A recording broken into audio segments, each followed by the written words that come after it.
What's up, man? Who's that? Man, I'm so happy to see y'all. It's been a long time. It's been a long time. Y'all looking beautiful. I definitely wanna acknowledge that couple again from Southern Maryland. DC?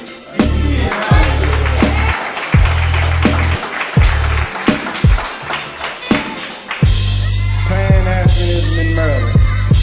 That's what it's about.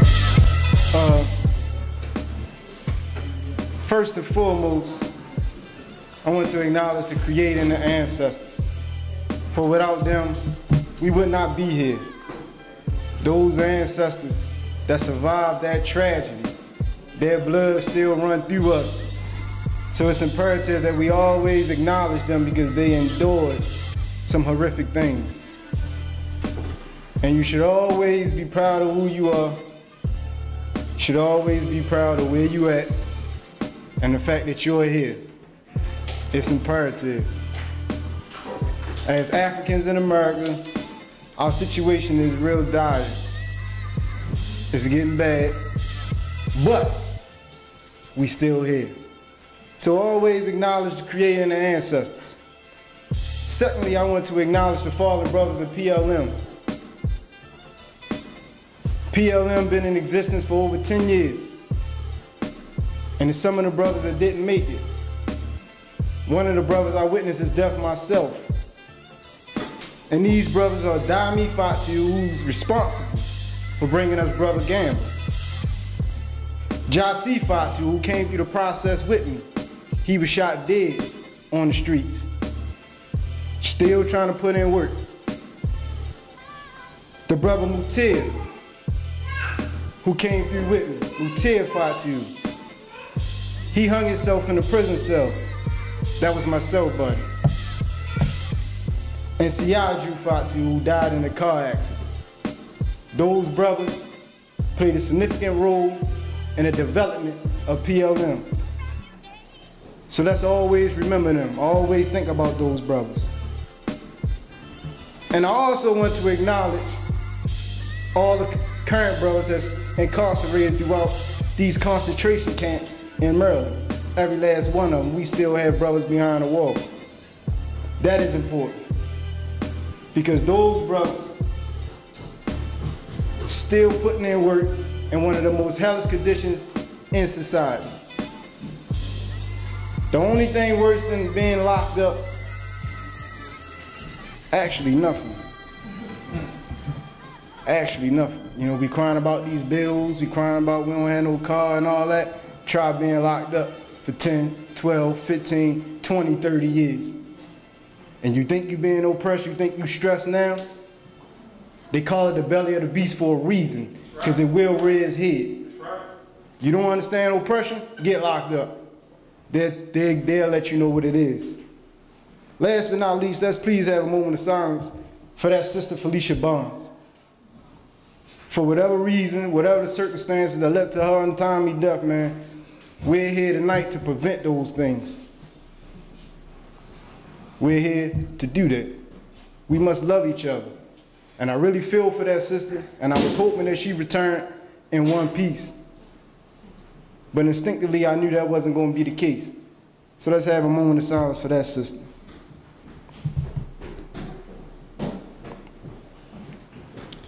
All right, Hotep.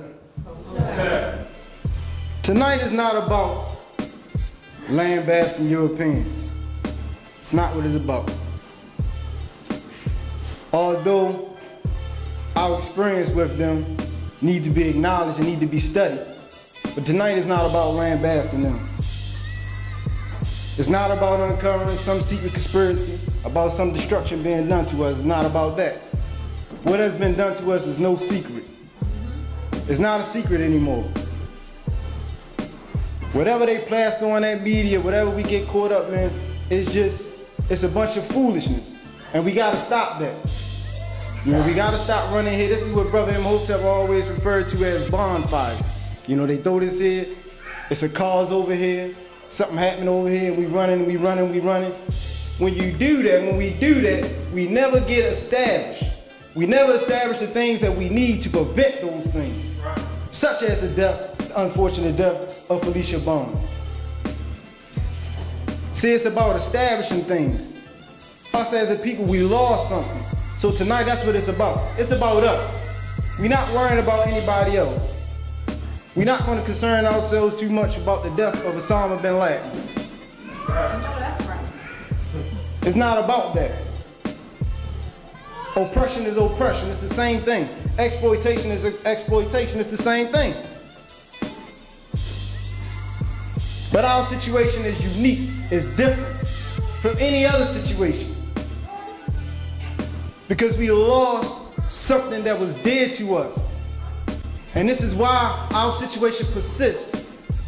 This is why our troubles persist. This is why our struggles persist. Because we're missing a key element to our being. A key element. We cannot go any further. The movement, the struggle, whatever you want to call it, will not go anywhere if we don't understand this specific thing. And it's our culture. If we don't embrace it and we don't accept it, we won't go anywhere. We will surely die. It's just that simple. It's unhealthy.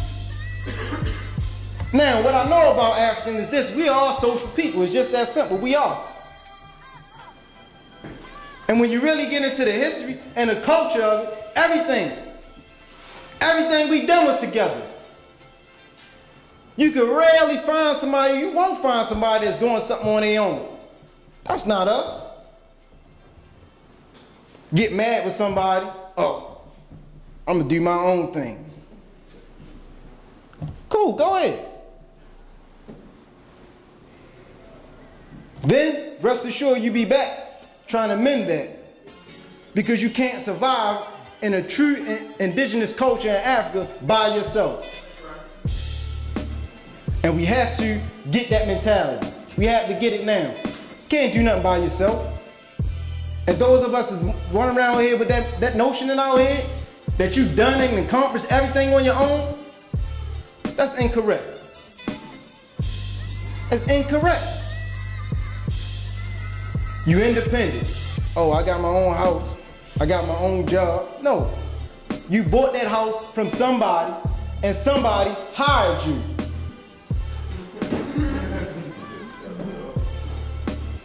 You understand? But rest assured, right? That your individualism will destroy you. It will destroy you. I done seen it happen. And PLM and Acts, we done seen it happen. People that stray away from the pack, it's destroyed them. It destroyed you. You can't survive by yourself as an African. It's not in your physical makeup. It's not in your genes to be antisocial. That is something that you pick up along the way. Here, as a survival measure, as a survival tactic. That's what you've done. So we do this in this society. We try to find ways of surviving. And we got in that mode due to our myopia. See, on the plantation, when we couldn't congregate, and we couldn't soothe one another, and we couldn't heal one another, and the slave master came and broke up that crowd, and he took our tools of culture, of our tradition, he took it from us. As a human being, we naturally adapt to the situation. So being in a beleaguered situation, we picked up ways for our survival. So, what I mean is this: since me and Ruff can't hang out unless we picking cotton, if we can't do that, then it would be smart for me to stay away from Ruff. Because I don't want to see Ruff get beat to the brick of death, and Ruff don't want to see me get beat to the brick of death. It was that serious. It was that severe. That was a survival measure. That wasn't us. That's something that we picked up so we could survive. Do you understand? We're to the point now where we need to be doing more than just surviving. We need to be living. So do away with that.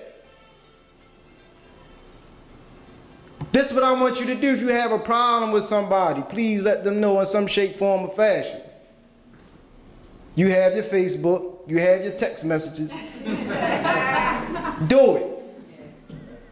Because on the flip side, when you holding those ill feelings, it eat at you. Believe it or not. So you begin to take that stuff out on other people and don't even realize it. You begin to project those views on other people and don't even realize it. And what's that doing to us? Forever separating us. Individualism sets in and we done. You understand? He talked about the culture, which is very significant for African people. We don't operate outside of culture, our culture. And he talked about if you don't operate in your culture, you will operate in a culture. It would be somebody's culture you're operating in. But African people have to operate out of their culture. We're at our best when we do that. We're at our strongest when we do that. If you look at the great things that was happening in Africa, in Kemet, the pyramids and all the great erections, that was African people operating in their culture. That was not people punching in and punching out. It wasn't about a job. It was about people loving what they was doing, building something they can leave to the youth, the young coming up, like who we are today. Now that we can look back over there, don't we have something to pull from? That's our job. Our job is to keep the struggle going by building today. So our babies can have something to look on as we transition and going on. That's our job. So struggle is not a bad word. Struggle gets a bad rap. The term struggle gets a bad rap. A lot of people say, oh man, I'm sick and tired of struggling. I'm tired. I don't feel like it today. I'm tired of struggling. But that's the wrong way to look at struggle. That's the dirty way, the wrong way to look at struggle. Struggle got a bad rap when we came through the Ma'afa. We don't want to work and get no reward for working. Nobody wants that. So struggle got a bad rap, but struggle is a good thing. Struggle is an uplifting thing. Struggle is something that you do that's not a burden, but it's a necessity. If you look at the natural things in life, like the rose that evolves from a bud into a beautiful rose, there's a struggle process there that brings that beautiful rose out and make it bloom. We have to struggle for beauty, for life, and for evolvement. When you look at something like the caterpillar, you know what I mean? The caterpillar, the cocoon, I think that's next, the cocoon, and then it goes into the beautiful butterfly. There's a process of struggle, and we have to involve ourselves in a process of liberation. That's a struggle. It's a good thing. I love struggling. I love doing what we're doing today.